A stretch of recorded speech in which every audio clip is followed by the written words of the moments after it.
afternoon, ladies and gentlemen, and welcome to Get in the Herd, a recovery podcast brought to you by the McShin Foundation. My name is Alex Bond. I am a person in recovery from a substance use disorder, which means that for about 15 months, I've not found the need to put any mood or mind-altering substances in my body. Today, I got with me a relative newcomer, Rob. How are you doing, man?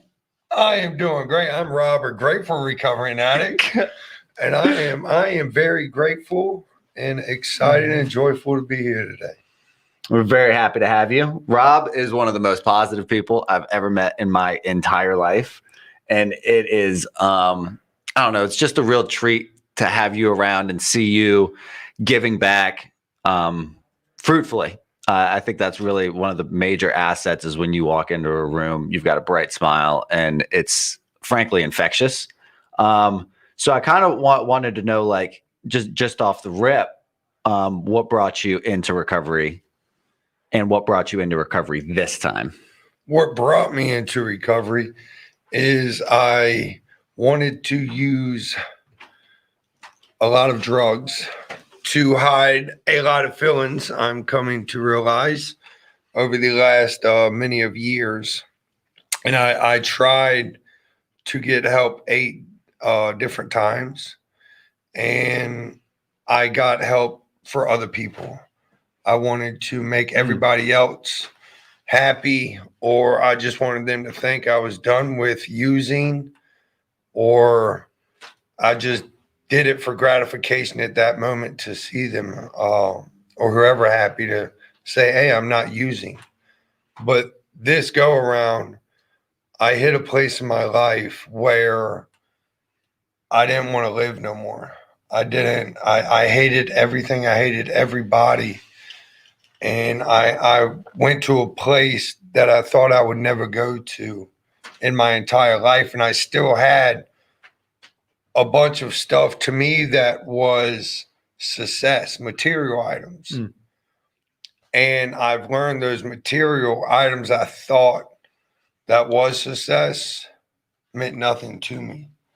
And I came to McShin, and I opened my ears for once in my life and started listening to people. And I realized that I was my own worst enemy. And I started doing what other people were telling me to do, and that's to chase my recovery. And today, I can say by finally listening, and it's not just using drugs, neither. It's my anger and my control issues and communication issues that I'm learning to deal with as well by asking for help. And that's where I'm at today.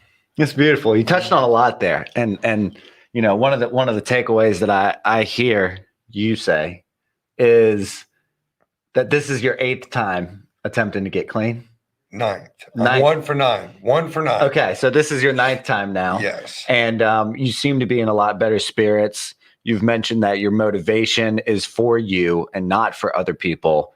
And I'm curious, what is different this time? You said you were kind of like listening up more. I was wondering if you could just elaborate, like what's different than the other 8 times? What's different this time is I want this. I wanted a new way to live. As they say, I was sick and tired of being sick and tired. And I wanted something new, and I had to change. I told myself I was going to change everything. And I came in here, and the first 8 times, what I did was I showed up to a meeting 15 minutes afterwards to not hear nothing, left 15 minutes early in groups or this or that. I'd keep saying I had to use the bathroom or say this, come up with a bunch of bullshit to stay out because I didn't want to hear nothing, because I thought everybody was wrong and they were just hating that I had way more than what they had, to be quite honest. Your material success. Yes. Because that's what I thought still those first 8 times was, if you had a lot of money, if you had your own company, if you were driving a nice vehicle, if you were homeless, or if you had nothing to offer me material wise, I thought you were a shitbag, to be honest. Mm. And this time I've came in here, and by listening, I've learned that was my ego, and that was me just thinking what I wanted. Uh, because I thought that was success, and it was the total opposite. Because now today I have best friends that are to this day still homeless, Mm. and I love them to death. And they smile. They're homeless and they smile every time I see them. And to me, that's the most amazing thing, that they don't have to have everything I thought was success. And then I have people I've met that are a doctor that is giving more, or John that started this foundation, and every day he's sitting here taking a newcomer. And at first, it pissed me off at first how he came to me. But then by listening and not running my mouth back to him when I thought he was wrong, I started realizing how much he does love what he does. And he helps so many ways, just like you and everybody else around here has given me that hope that I needed to keep coming back one day at a time. And it dropped my ego because I was listening to what y'all was saying. And sometimes I think they're wrong, but I sit here and I listen, and my brain tells me to do this, but I try to identify what really needs to happen. And then I feel better because I did the right thing instead of doing what I wanted to do and it really being the wrong thing. Mm-hmm. So you think you're more liable to listen to people who walk that walk also?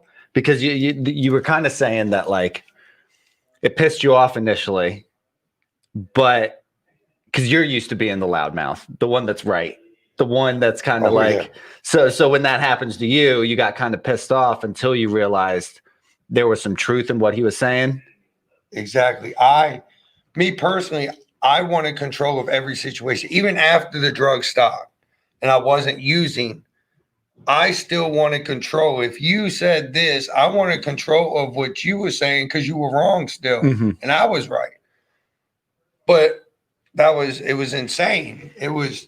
I just wanted it my way, and it's not. And as I listened to y'all, I've realized that I have to listen, and I can't control what you do, what you say, but I can listen and build my knowledge to help my life out. You can control how you apply what is being said to you. That what you said really resonates with me. My my parents both used to call me the spin doctor because I could I used what I now call manipulative communication, which is I can twist exactly what you're saying to suit what I want to hear.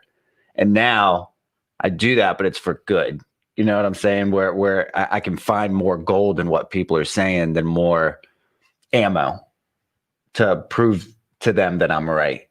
And I'm still competitive. You know what I'm saying? Like that's never going to go away. Like, we can bet on a coin toss and it wouldn't matter. Like, I don't know. That's how I look at recovery sometimes, is I want the most clean time as possible. But the more people that I have on my team, the further I'll get.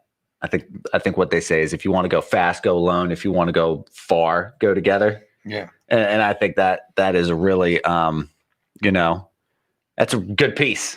Yeah. So have you found your herd here, or have you just been kind of like a fly on the wall, sponging from a bunch of different people? How have you been able to give back? Like, where do you fit into the puzzle piece here? I have found, well, I can't say found because I am building my foundation with what I want. And that's the people with way more clean time than me.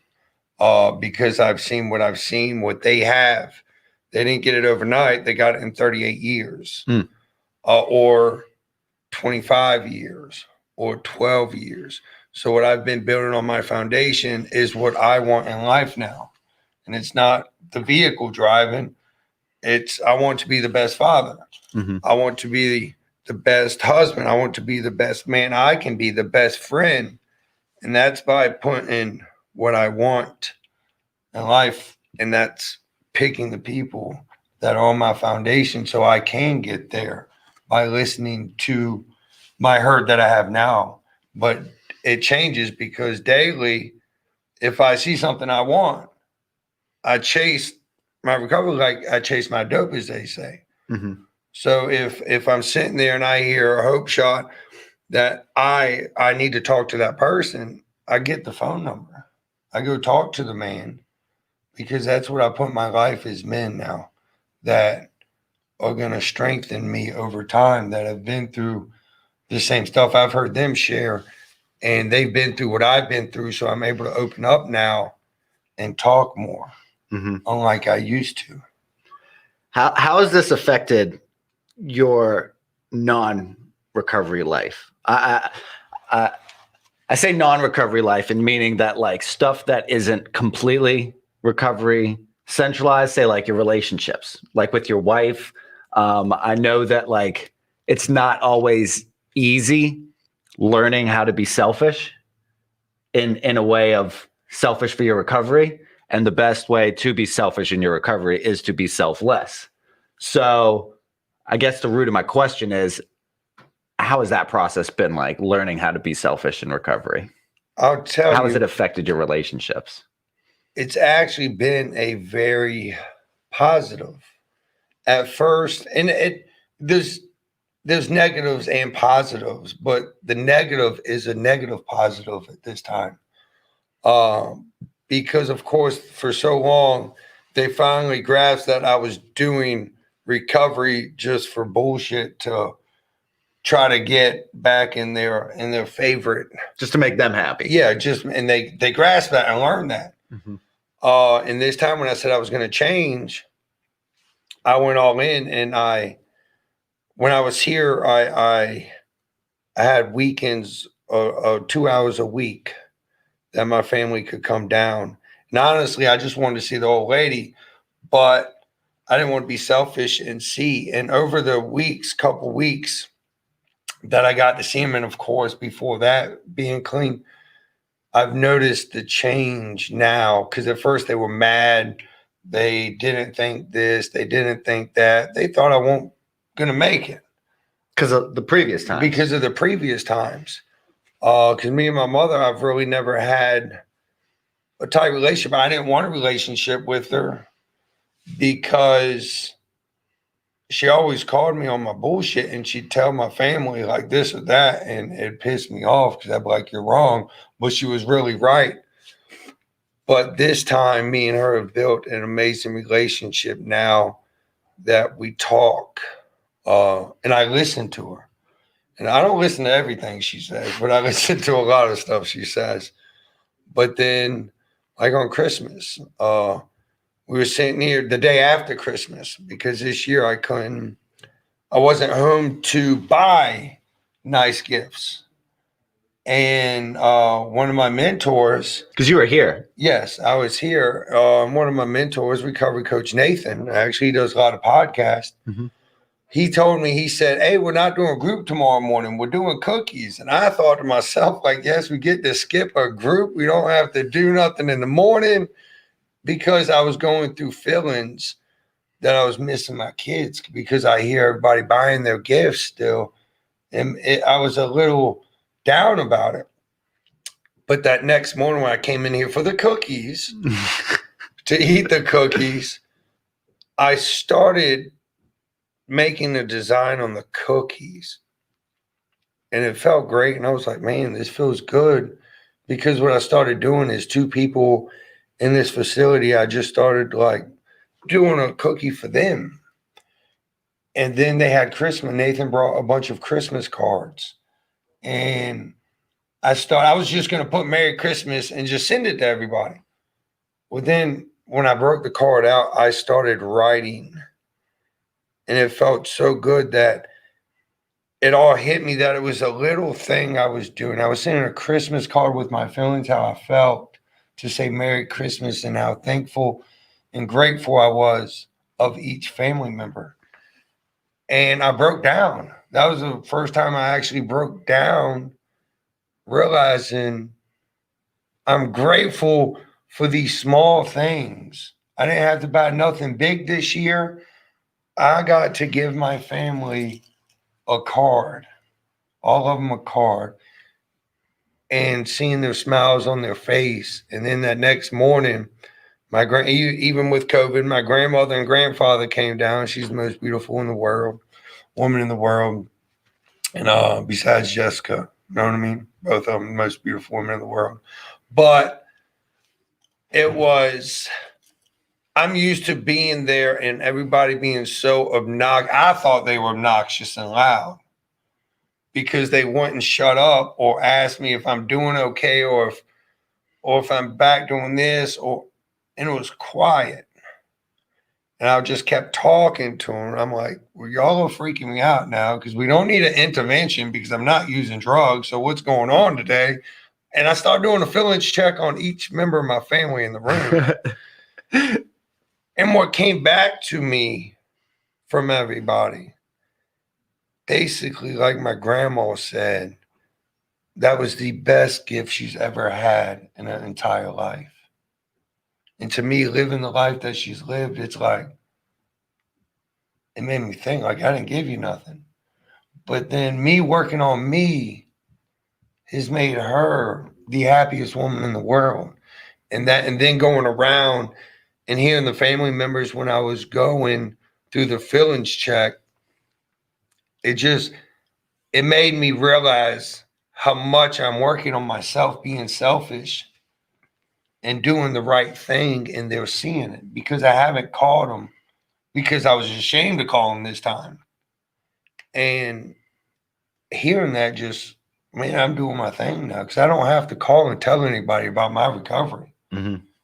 I'm doing it for me this time, and people see it.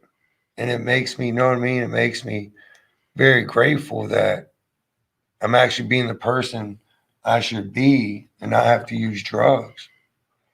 And you don't have to get attaboys and pats on the back for it. You know what I'm saying? That like it, you know, it can be motivating, but what I'm hearing is that you didn't have to keep up with them because you didn't need them to know.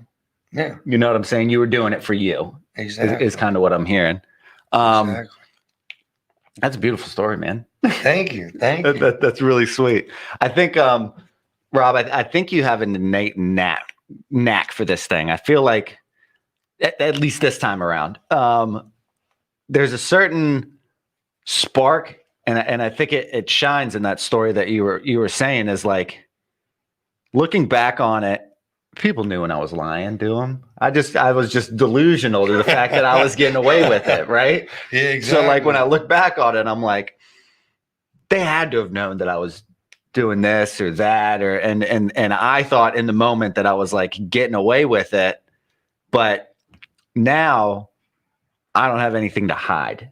Like I can be honest with my feelings, and people will actually be honest with me in return because they're seeing a genuine person for the first time. They're seeing a genuine Alex for the first time. You know what I'm saying? He is genuine. So well, for the first time. And you know, I think that's a difficult thing to face. Have you had any sort of like fear or anxiety in finding out who you are? Because it's like, one, it's a really personal experience to go through, like figuring out who the hell you are again, especially like after, you know, most people here have been using for anywhere between, like, on average, I'd probably say like 8 to 15 years. It's like a difficult thing to face. Has that been a difficult journey for you? Honestly, I can say it hasn't been difficult for me on that because I wanted a change. I was just so desperate in my life that something had to happen. and I wanted something different. And I whatever it took, and like when I got to McShin, I started realizing and listening, hearing everybody going through it, that I knew it was a process. But what got me through that, what really got me during that time was, even to this day, like you just said, honest, is I'm living an honest program. And me being honest sometimes, or doing the right thing, certain people, certain family members, of course, they still have their resentments. And I can't control or keep my past hostage now, that I have to let them express themselves. So that was the hard, is hearing them come back to me. But I knew I was doing the right thing. But hearing them one at a time in different ways. Kind of like speak on how you hurt them. Exactly. Or they might not even realize it, but it hurt. And to this day, certain stuff, because I did certain stuff, I know now, and I can identify. And it's the communication is where I have to come back, and I've been learning and asking people for help on that, because at first when I heard it, I'd still want to flip out or say, no, to me, no, I didn't do that. And no, the honest thing is I did do that, but I can't hold on to that. I already did that. I don't have to focus on my past no more. Mm-hmm. And that's been the hard thing that gives me anxiety here and there, is seeing them hurt, because I know it was due to my active addiction, why they're in the pain. So I know they're hurting, but I can't fix them. Mm-hmm. I only can keep doing what I'm doing. And we want to so badly. You know what I'm saying? Since we caused it, we think that it's our responsibility to fix it.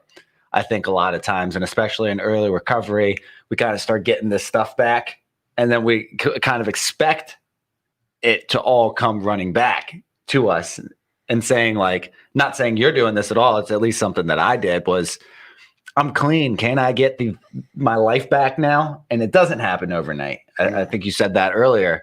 And it's a tough thing to face, that like time heals all, and all we can do is stay in our lane.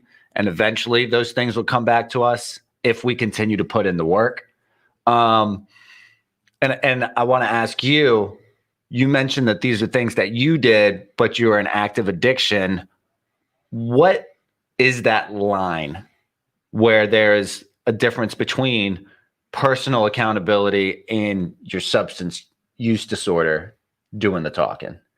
How much is there to blame for like your disease, and how much is it you personally, making mistakes, hurting people, doing screwed up stuff? You know what I'm saying? I feel like a lot of times in early recovery, people are like, or just in recovery in general, do screwed up stuff and are like, oh, but I'm sick. That's my disease talking. You know what I'm saying? And it feels like a cop-out, if you want my opinion. No, I started noticing that I was doing that quite a bit at first. And because that was one of the problems, one of my issues was trying to ask myself, why am I, know what I mean? Because I'm off substances now. Why am I still acting that way? Well, at the key, we're asking for help. I came to a couple people explaining this or that. And that's when they brought it down to me, what they went through and how they did it, to make me realize what I've done wrong, to identify how I can make the issue better and come up with a solution instead of a reaction to their reaction. And then it's becoming a big battle. So I've been able to eliminate a lot of it now. And feels good. Feels really good. Like asking you a lot about communication to help myself, because that's one thing that can make me think to the left when somebody pisses me off, Mm-hmm. because then the control comes back, the ego comes back up, and they're fucking wrong and I'm right. Mm-hmm. Or they piss me off, I want to slap them because they're being disrespectful, but I don't know what they're going through. Everything has context. I think everything that happens and we experience has some sort of context to it that we don't always understand. A guy, for example, might be, I don't know.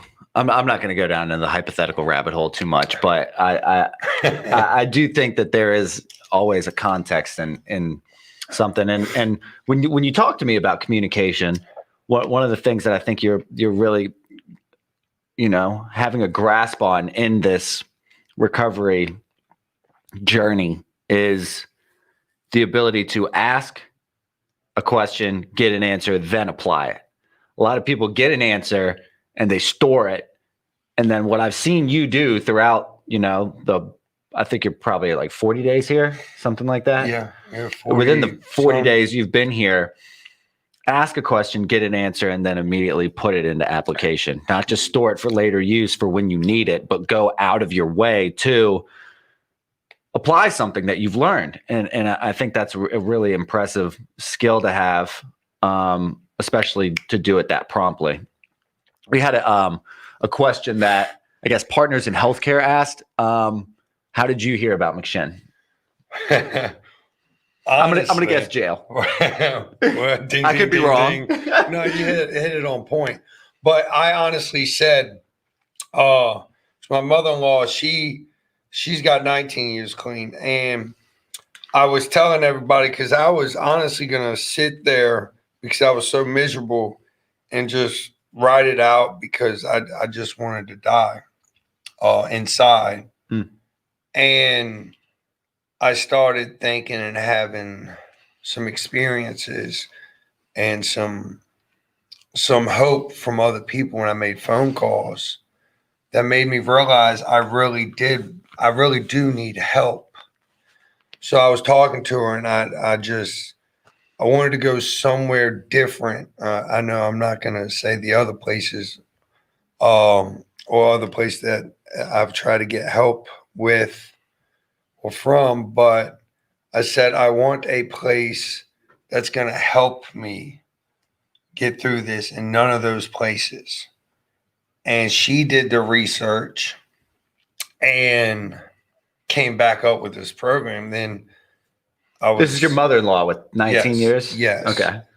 And then when she found this place and was like, McShin, and I was like, oh, where's it at? In Richmond. I'm like, well, what? And then I got here, and honestly, I was thinking when I first pulled in the first day, I was like, this don't look like a resort. I'm not getting my own condo, my own apartment. What's going on here?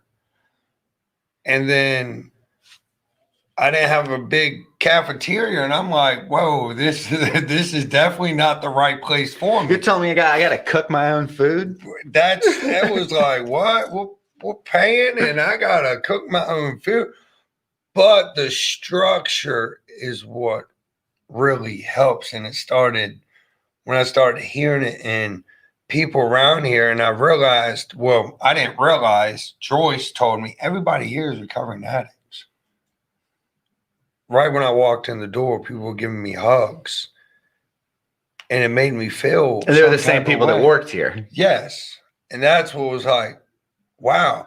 Because any other place, well, I can't say any other place, a lot of the other places, you had to write notes or put PhD, counselor, whoever. And it's like they want to read out of a textbook that somebody made.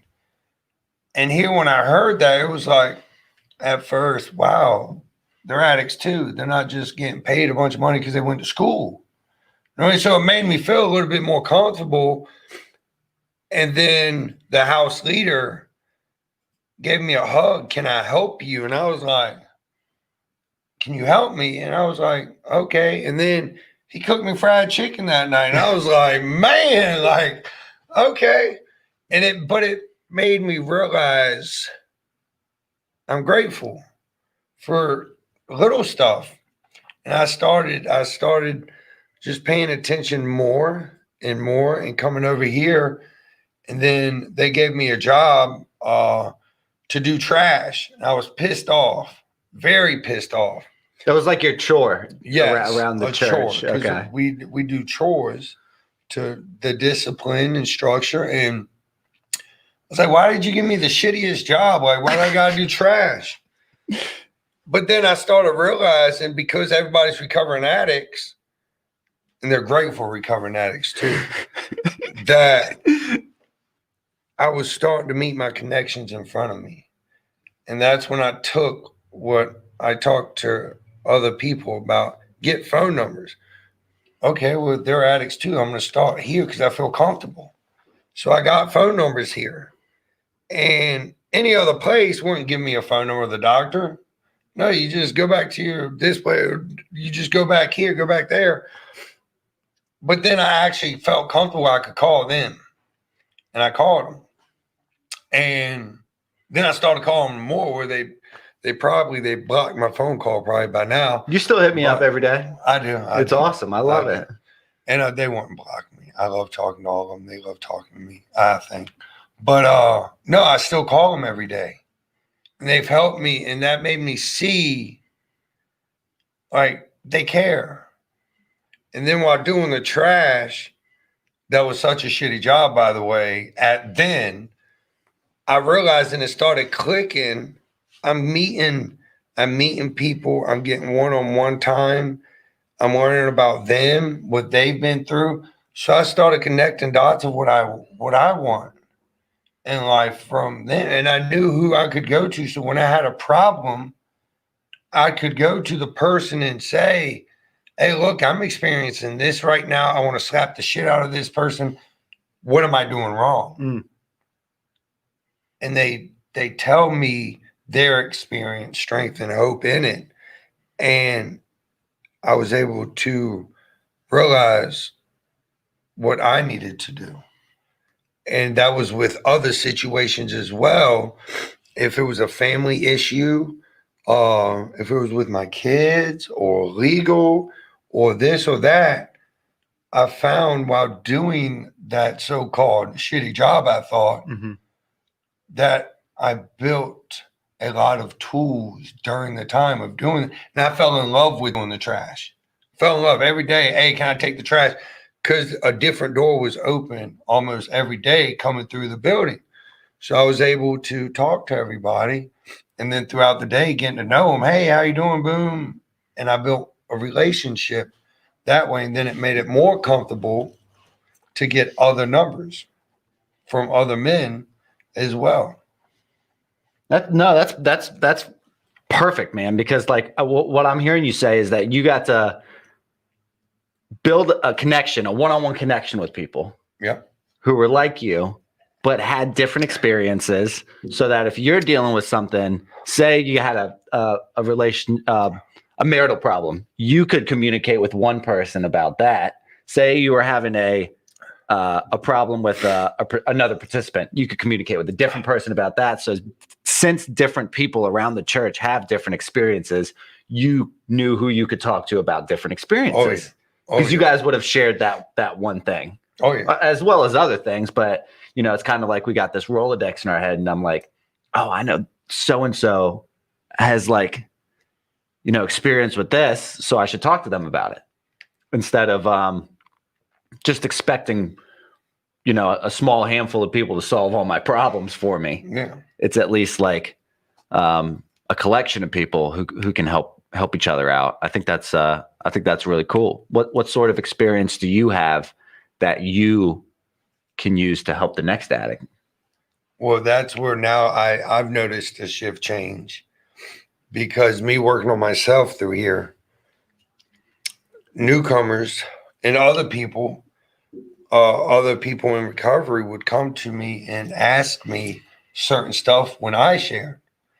So I saw the shift now. When I was sitting there scared or this or that at first, and nobody, of course, the more people with time and stuff would come introduce, but I'd be like, But until I started putting the work in and doing it, and then it was like people saw what I was doing. I'm guessing and they started coming to me. Can I get your phone number? Rob, I enjoyed what you just shared. What do you think about this? Or me doing things on the outside, I'll sit here. Hey, can I help you with this? If I see them taking a bunch of bags, or I'll show up and cook them breakfast. Mm-hmm.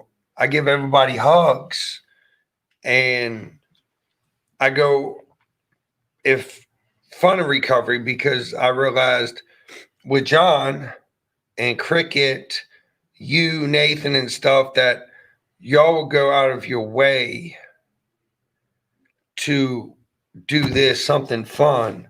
Now, instead of doing this, when I have other time to do something, I can sit there and ask people in intensive, hey, do y'all want to go do this? And see if they want to get out of their shell and come do it. But I do it in a way where they don't know it's about to be a recovery ride, Mm-hmm. or recovery walk, or recovery sport, or whatever it is that whoever's going, that I can enjoy what was given to me and freely give it back. And it feels good to me. And then to know that and see the growth of other people coming up as well, and getting one day at a time. And they keep coming back, and it's awesome to see that now. Impart some wisdom on them. I think that's one of the beautiful experiences that we get to have in recovery, is completely just like selflessly giving other people what was given to us. It's I don't know, it's a really beautiful thing to experience, and especially when I don't pressure people. It's like when people come up to me and ask me questions, instead of like having to harp on someone or holding someone accountable and going out of my way to try to pressure someone to not do this or do that. But when they come up to me and ask me for advice is enriching feeling to have. Well, and I know, like from my end, from seeing him come through, like at the very beginning, one of the most, probably I would say, out of the 2+ years I've been here, probably the most happy and encouraging and uplifting individual that I've seen out of the gate. Like, and it's easy to get stuck in a rut. And when you first get into early recovery, and just to see your enthusiasm, your encouragement of others. I thought we had actually met before just because of the interaction, and so it's definitely encouraging. Before. But I mean, that's how it was. That's how it seemed. It seemed like, it was almost like this atmosphere around him, that it's inviting. And I think more people need that, because it's so easy to get stuck in your feelings or get stuck in your own head whenever you're first starting out, that you miss, the graciousness of other people. And to see that out of you at the very beginning was definitely, beyond encouraging. So, it's contagious. It's contagious. And I really appreciate it. It definitely is. I think that's a really good way of putting it. Todd, shout out to our producer Todd, coming in off the top rope. Get it, Todd. No, but one small example I think of stuff like that is that you don't really care what other people think, which I think is it's something that we with this disease attached a lot to, is like pleasing other people and caring what they think.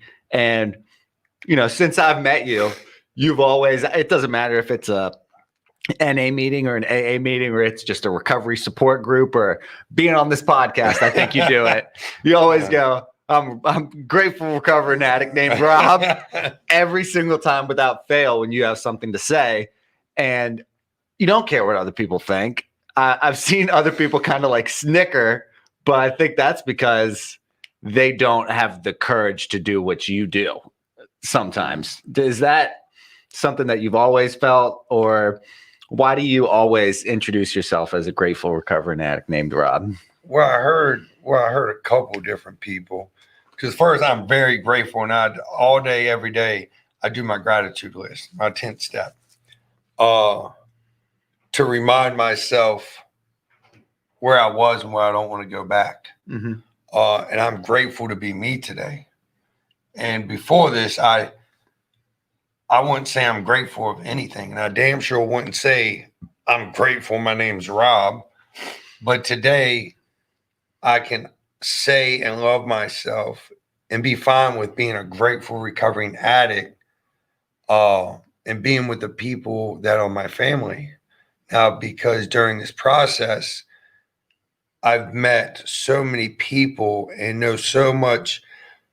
There's quite a few people that know more about me than anybody I've ever been with. And they text me, they call me, how you're doing. And it works miracles, because it will be, they know I'm doing bad out of nowhere, like feeling some type of way. No, you're going to a meeting right now. And it's like, that's what I need. And through this process, of one day at a time, I'm grateful for once in my life that I have everything I have today. And it only can get better, because the people in my herd, I know if I keep coming back every day and staying clean and working the program, not just sitting back, doing what I do during my off time, the basic tech studies and reading this, reading that, watching motivational speakers, that I know I can get there. It might not be next week, might not be next year. One of my men, it took 20 years. It took some 5 years. But if I keep coming back one day at a time, I'm going to get there. And they've shown me it works, but I have to put the work in. And that's what I'm doing. And I'm grateful, because when I wake up in the morning, I don't have to worry about shit that I did yesterday. No more. I don't have to worry about a damn thing. I can wake up, hit my knees, pray, and love myself and be grateful. I have another day clean. So I let people know I'm grateful. And I could care less what other people think today. I used to. Like, I wouldn't show it because I'm big, bad Rob. I'd act like a tough guy. But I did care what people said then, because I was doing the wrong thing. I felt terrible. But today when I wake up, I don't care, because I'm grateful for another day clean. And then coming here and calling people and texting people. And it's awesome that I know I've learned so much about these people that I got the phone numbers with. I know if they're having a bad day, and I can just sit there and give them a hug. I'm going to give them a hug regardless if they're having a bad day, good day, because I give everybody hugs. But it's awesome that I can sit there and see somebody that has way more clean time than me, that they're in the same day I'm in. And me giving them a hug and put a smile on their face. And at the same time, that's what helped me by Kevin doing what he did. And I remember that for the rest of my life. Mm-hmm. I'm giving what was given to me, and through the process, one day at a time. And I'm very grateful for that. Mm-hmm. Yeah, and I think people think that, oh, I don't have enough clean time to help other people out. You know what I'm saying? It's like it's like this mentality of, I just need to hunker down and focus on me, or I need to help other people so that I can succeed in my recovery. And sometimes I think the most successful is really just like, I just want to help other people, because like it makes me feel good, not because it's good for my disease, not because it just feels good and it's the right thing to do. You know what I'm saying? Is help other people and just be encouraging and a positive influence and that sort of thing. I know, like, my house leader and I moved in, is still one of my best friends. Cut my hair yesterday. Like, still keep up with him. And the first person that I talked with, I'm still, best friends with. And it's cool how you make those connections, and the ones that you care about you, and you'll keep each other clean throughout the experience. And I'll tell you one other thing. What made me feel amazing, what gave me another hope shot when I got here, that when I went to intensive, it was with all different people. It wasn't just when I thought I had somebody that was in a school. I had a homeless person. It was every race in the house. We had somebody that's a couple gay people. We had just everybody in the house, and we all came together. And it was different jobs or no jobs, or homeless, or never ever lived in a house. They've been just out and running their whole life. And to see that, it made me feel like, wow, and it was like, I felt some type of way that we met at a table, we ate together, we cooked together, and it was just like a magnet coming together. And in the house, it was seeing that made me just realize even more how grateful I am, hearing just right when you come in with that fried chicken and sitting down with people I didn't even know. It felt like family already. Mm-hmm. And it started with the people, the newcomers I was with, and the house leader sitting at the table, and then hearing a 10th step. And that 10th step I'll never forget. That's my favorite part. Even today, I still go back daily to their house. I haven't hit the 10th step the last couple of days, but I've gone back to the house every day. But because I'm grateful, because that's where it started. I started getting a bunch of hope. But I do miss that 10th step. But myself now, because I've transitioned elsewhere, that I keep my gratitude list. That's one thing. I have a gratitude journal that I do, and then I have a gratitude list. I have a list that I'm thankful for, and then I have a list of what I need to identify and do more to work on myself, because I know I'm not perfect. If I was perfect, I wouldn't be where I'm at. But I'm fine with that. I can work on all that stuff these days and be fine with that. So I do a list of what I thought I possibly did wrong. So then I can go and sit there and be like, okay, I've learned this is how I should have done this. And I'm very grateful for that. That's beautiful. It's like when we sit and break bread with people at that house, or anytime in recovery, really. I think it's like you mentioned the diversity and the very different demographics. It's like made me feel like the world I lived in, I used to when I was using, was so small. Like it was focused on these things with these people, and that was it. And now I realize that it's such a bigger playground, except the contributing factor is recovery. That we want to enrich our lives better. I wanted to ask a couple questions before we wrap up. Gwen, longtime listener, one of our super fans, asked if you had shared the story about the guy in prison who told you about the Bible and finding someone with joy. So, would you like to share this story with us, Rob? Thank you. Love Gwen. I love Gwen too. She's amazing. She is very positive, energetic, and outgoing. I love Gwen. She's an awesome person. So when I went to that dark place, I wasn't gonna bring it up or how I got there, but yes, I was sitting in jail with people I thought that was shitbags, because I would never end up there. So you thought you were better than them? Oh, no doubt about it. I was better. I thought I was better than them people. And then I was sitting there, detoxed, just hating everything. And so I sat there, I'm sitting in this cell with this guy, and I look at him and I said, can you tell me about Jesus? And he goes, oh, yeah. And he shot the New Testament at me out of the back of his head. And Like he just started reciting. he just started Scripture. reciting it because he's done a lot of time in penitentiary for drug charges since he was 19, 18. He's been in and out of prison because of possessions. And they've never, what I've realized there as well, that they won't give him help because they think he's just a distributor and he was a young kid using drugs. But now his life, he keeps getting time for using drugs.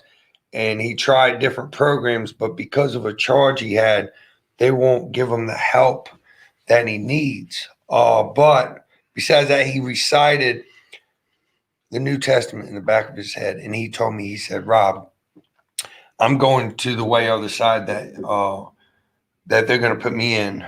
You're going to go over here. So we're about to separate. We're about to go all different ways. But I want you to know, when you get in that pod, he said, look for the happiest guy and go ask him.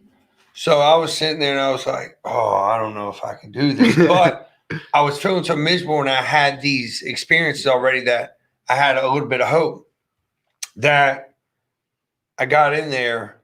I looked around like there ain't nothing. Like, where's the joy at? As Gwen said, well, there was this big Hispanic guy with glasses coming down the stairs, and he had it was like the sun shining in this cell. And I went up to him, like he said, like Carter asked me, or like he suggested. And I went up to him.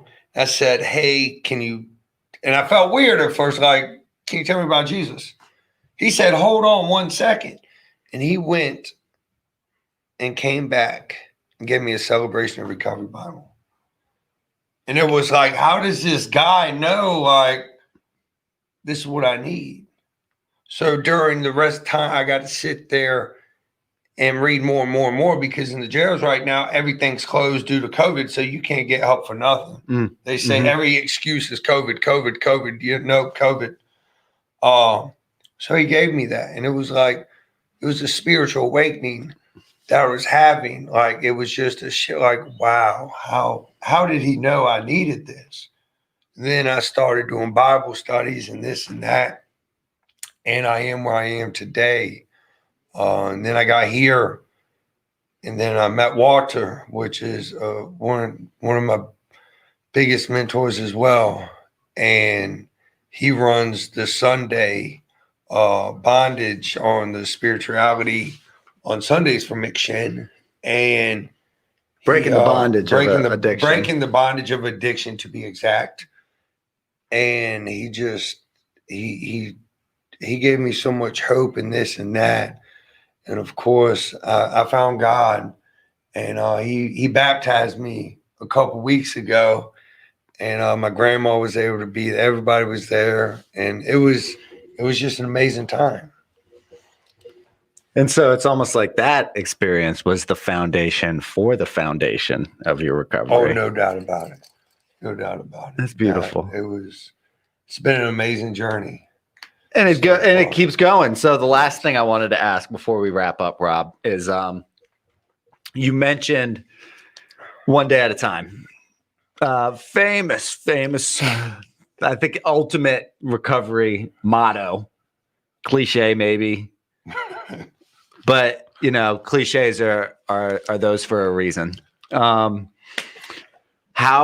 do you practice one day at a time while being proactive and still planning for the future? And what is that plan for the future? What's your 1 to 5 year plan look like right now? So this is because I've had to make this.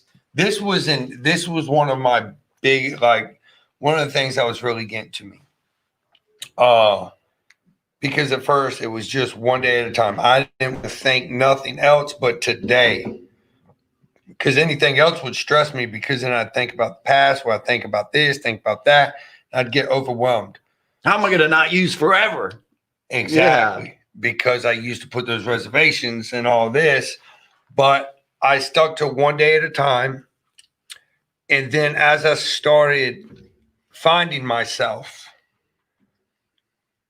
I started grasping what my herd was telling me and what I was learning. And I started looking at a week, doing daily goals. Okay, this week I'm going to do this. And then I sat there and I asked a few people, how do I know if I should stay here longer or if I should do this or that? And they said, well, wait for your hope shots. You're going to get that hit, Rob. You're going to get that hit. And a few things came in, and it was, I told myself I was going to change everything. So then it went from the week to 30 days, because at the end of the 28 days, I made a 2-week goal. Within that 2-week goal became a 90-day goal. And I still got my daily goals. Every day I wake up and I make my bed, hit my knees, make my bed and all of that. And I write stuff down to complete. So I have tasks I'm completing and goals for the day. And then I have the weekly goal. And then I have the 30-day goal, the 90-day. And now I've made a 1 year to 2 year goal. And it's a few goals that I personally want to achieve within myself that are reasonably. It's not to buy a brand new Lamborghini or $1 million house on the water. It's recovery goals, where I would like to see myself in recovery at that time, because it's realistic. I can do it, and I know I can. If you ask me before this, what was my 1 year goal? Hey, I want $1 million by next year. Or, know what I mean? I want this by next year, or that. It wasn't realistic. It could have been realistic, but I didn't love myself. I didn't, so it was unrealistic. And now I'm setting goals that I know can be completed because I'm working. Yeah, because I'm working every day harder and harder and harder. But I will say this, because some people say, well, you're going to get tired. Behind the scenes, I do me time. Mm-hmm. I have me time. I take a 45-minute nap. So I know if I go past 45 minutes, I'm going to feel like shit the rest of the day. But I get up in the morning early before anybody else is up, and I listen to my gospel music. I work my body, so mentally, physically, spiritually, I'm fit. So I do my me time there, and then I can relax, meditate, and anything on my mind, I can get it on paper. And then I start my day. And then during the day, like I said, even if I don't get a nap for 45 minutes, I sit there for 45 minutes and do my gratitude. And then at night, before I go to bed, I do my 10th step within myself and tell myself what I'm grateful for today. And that is how I do my goals now. So every day I'm completing something. I'm achieving my goals daily, which you feel better about yourself, because if you have 50 goals, like I used to, I'm going to get this, this, and this done today. I didn't even get 2 of the things done. I was trying to complete 9 months from now, and you're just going to fail. So I worry about today, knock this off. And I know doing it today, these will come. And if they don't, I'm okay with that. But I'm going to put more, you know what I mean? I'm going to keep working. So what's 100%. one of those goals for a year from now? One of my goals from a year from now is I want to have a year clean. Okay. Is number one. That's a good goal. Number one, a year clean. But then me and Scott on a year goal, we want to take a little trip, possibly, if the schedules work out, and hit a meeting in a different state or whatever. Go to a convention. Something like that. That's where it was, convention, but Rona, who knows if they're going to have a convention. But I would hope so. A year from now, man. It will be, yeah. Todd looked at me very skeptically. Let the record show it. What are you He thinking, looked at Todd? me What are very you skeptically. Todd doesn't think there's going to be conventions in a year. Don't put me on a spot like that. Hey, your face is in the corner. They can see you. Yeah, they have to squint like you're looking at that screen up there to see me. So. I'm getting glasses next week. Next week, Todd. Started with the haircut. Now I'm getting glasses. Your boy growing up. Boy growing up. All right. Rob, you're a delight, man. I appreciate you. I appreciate you. Yeah, I'm very grateful to have you on. Continue to, grow and prosper and help the newcomer. Everything you're doing shows. Todd, I love you, buddy. So I do have. We'll be on with Julie Funkhauser, Mike Todd, Johnny Fab tonight at 9:00. Yeah, and I did want to add as well. We are also, if you have someone that you would like to, either a family member or a loved one that would, maybe be beneficial to come on the show. I put the comment up there. I didn't mean to stop the show with it, but you can't read and talk at the same time, right? But it's it's up there in the comments, so you can just send me an email and I'll run it by John in honesty. That way we get everything vetted. And but anyways, I just wanted to let throw that out there too. But you don't want to miss tonight's after hours. It's going to be a great one. Yeah, so we got some veterans on there, so definitely tune in tonight. Todd, love you. Rob, love you. I love both y'all. I'm about to give you a hug too. Love to all of our listeners and watchers. My friend and super fan Chip texted me. He's been watching. I love Chip. He just can't comment because he's in Facebook jail. So shout out to my buddy Chip. I love you all. This has been Getting the Herd. Peace out. Peace.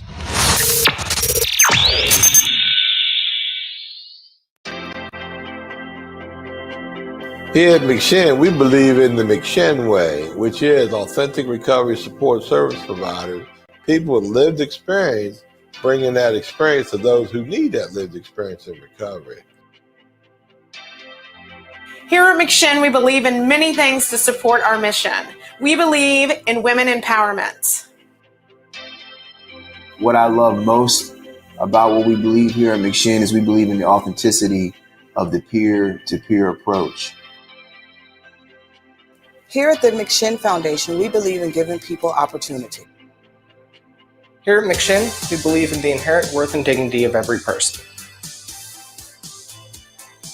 At the McShin Foundation, we believe in helping people reach their full potential. Here at the McShin Foundation, we believe in multiple pathways to recovery. Here at McShin, we believe in placing principles before personalities to help spread hope. Here at McShin, we believe that recovery is possible and that any person seeking recovery can become a more acceptable, responsible, and productive member of society. Here at the McShin Foundation, we believe in self-discovery. Here at McShin, we believe in saving lives and offering second chances. Here at McShin, we believe you can do this.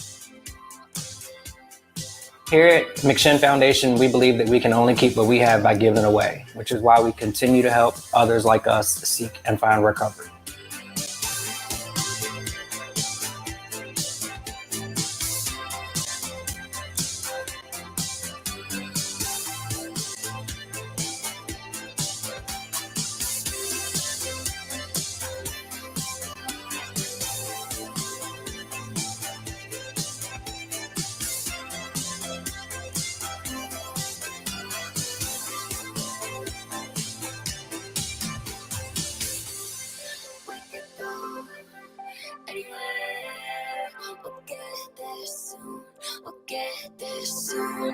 We could be any place. We'll get there soon.